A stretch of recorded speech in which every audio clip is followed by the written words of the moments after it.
رسول اللہ صلی اللہ علیہ وآلہ وسلم نے ارشاد فرمایا، اللہ تعالیٰ لطیف و نرمی کرنے والا ہے اور نرمی کو پسند کرتا ہے، اور نرمی پر وہ کچھ دیتا ہے جو سختی پر عطا نہیں کرتا۔ حدیث نبوی صلی اللہ علیہ وآلہ وسلم، قیامت اس وقت تک قائم نہیں ہوگی یہاں تک لوگ عمارتیں بنانے میں ایک دوسرے سے مقابلہ بازی کریں۔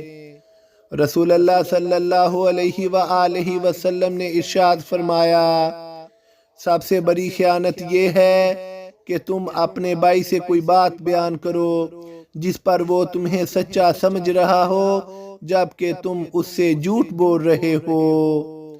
قرآن پاک۔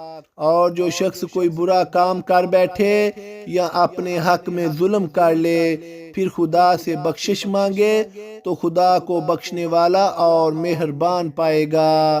قرآن مجید۔ بھلا تم لوگ دنیا کی زندگی میں ان کی طرف سے بحث کر لیتے ہو، قیامت کو ان کی طرف سے اللہ کے ساتھ کون جھگڑے گا اور کون ان کا وکیل بنے گا؟